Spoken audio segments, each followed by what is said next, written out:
Welcome to Nabadarpan YouTube channel. সকলকে স্বাগত জানাই নবদর্পণ ইউটিউব চ্যানেলে। ফ্রেন্ডস, এখনও পর্যন্ত যারা আমাদের চ্যানেলটি সাবস্ক্রাইব করেননি, অবশ্যই আমাদের চ্যানেলটি সাবস্ক্রাইব করে আমাদের পাশে থাকুন। ফ্রেন্ডস, আজকে আলোচনা করব ইন্দিরা গান্ধীর জীবনী নিয়ে। চলুন ভিডিওটা শুরু করি। ইন্দিরা প্রিয়দর্শিনী গান্ধী ছিলেন একজন ভারতীয় রাজনীতিবিদ, ভারতীয় জাতীয় কংগ্রেসের প্রাক্তন সভানেত্রী এবং ভারতের তৃতীয় প্রধানমন্ত্রী। ইন্দিরা গান্ধী হলেন একমাত্র মহিলা যিনি ভারতের প্রধানমন্ত্রী হয়েছিলেন। পারিবারিক পরিচয়ে ভারতের প্রথম প্রধানমন্ত্রী জওহরলাল নেহরুর কন্যা ইন্দিরা 1966 সালের জানুয়ারি থেকে 1977 সালের মার্চ এবং পুনরায় 1980 সালের জানুয়ারি থেকে 1984 সালের অক্টোবরে নিহত হওয়ার দিন পর্যন্ত প্রধানমন্ত্রী পদে আসীন ছিলেন। তিনি ভারতের দ্বিতীয় দীর্ঘতম মেয়াদে প্রধানমন্ত্রীর দায়িত্ব পালন করেন, জওহরলাল নেহরুর পরে।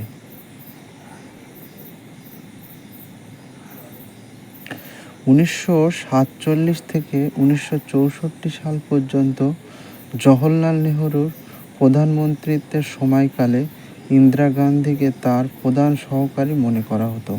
তিনি নেহরুর সঙ্গে বহুবার বিদেশ সফরেও যান। 1959 সালে তিনি ভারতীয় জাতীয় কংগ্রেসের সভানেত্রী নির্বাচিত হন। 1964 সালে নেহরুর মৃত্যুর পর তাকে ভারতীয় সংসদের উচ্চকক্ষ রাজ্যসভার সদস্য পদ প্রদান করা হয় এবং তিনি লাল বাহাদুর শাস্ত্রীর ক্যাবিনেটে তথ্য সম্প্রচার মন্ত্রীর পদে শপথ গ্রহণ করেন। লাল বাহাদুর শাস্ত্রীর মৃত্যুর পরে 1966 সালের গোড়ার দিকে কংগ্রেসের সংসদীয় নেতা নির্বাচনে ইন্দিরা তার প্রতিদ্বন্দ্বী মোরারজি দেশাইকে পরাজিত করেন এবং ভারতের তৃতীয় প্রধানমন্ত্রী হিসাবে শপথ গ্রহণ করেন। প্রধানমন্ত্রী হিসাবে ইন্দিরা গান্ধী পরিচিত ছিলেন রাজনীতির ক্ষেত্রে তার আপোষহীন মনোভাব এবং ক্ষমতার অভূতপূর্ব কেন্দ্রীকরণের জন্য। পূর্ব পাকিস্তানে স্বাধীনতা আন্দোলন ও স্বাধীনতার যুদ্ধের সমর্থনে তিনি পাকিস্তানের যুদ্ধে বাংলাদেশকে সহায়তা করেন। এই যুদ্ধে বাংলাদেশ জয়লাভ করে। সেই সঙ্গে ভারতের প্রভাব এতটাই বৃদ্ধি পায় যে এই দেশটি দক্ষিণ এশিয়ার একমাত্র আঞ্চলিক শক্তি হয়ে ওঠে। বিচ্ছিন্নতাবাদী কার্যকলাপ ও বিপ্লবের প্রচেষ্টার কথা উল্লেখ করে ইন্দিরা গান্ধী 1975 থেকে 1977 সাল পর্যন্ত জাতীয় জরুরি অবস্থা ঘোষণা করেছিলেন। এই সময় মৌলিক নাগরিক স্বাধীনতা ও গণমাধ্যমের স্বাধীনতা খর্ব করা হয়েছিল। জরুরি অবস্থার সময় বহু স্থানে গণহত্যার ঘটনাও ঘটে। 1980 সালের সাধারণ নির্বাচনে তিনি আবার ক্ষমতায় ফিরে আসেন। স্বর্ণ মন্দিরে অপারেশন ব্লু স্টার সামরিক অভিযানের নির্দেশ দেওয়ার পরে 1984 সালের 31 অক্টোবর ইন্দিরা গান্ধী তার নিজের শিখ জাতীয়তাবাদী দেহরক্ষীর গুলিতে নিহত হন। 1999 সালে বিবিসি আয়োজিত একটি অনলাইন সমীক্ষায় ইন্দিরা গান্ধীকে সহস্রবাদের নারী আখ্যা প্রদান করা হয়।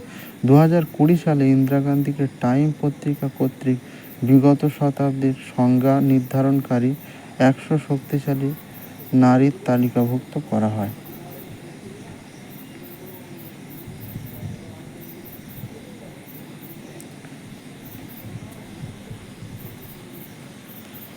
মৃত্যু 1984 সালের জুন মাসে ইন্দিরা গান্ধীর আদেশে শিখদের পবিত্র ধর্মশালা স্বর্ণ মন্দিরে ভারতীয় সেনা হানা দেয়।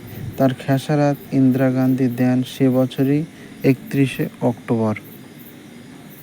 তার নিজের দেহরক্ষীরাই তার জীবন প্রদীপ নিভিয়ে দেয়। এতে ইন্দিরা গান্ধী নিহত হন।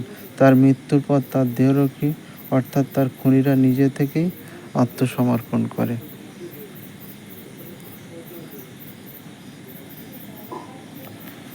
বাংলাদেশের স্বাধীনতা যুদ্ধে বিশেষ অবদানের স্বীকৃতি হিসাবে বাংলাদেশ সরকার ইন্দিরা গান্ধীকে 2011 সালে বাংলাদেশ স্বাধীনতা সম্মাননা প্রদান করে।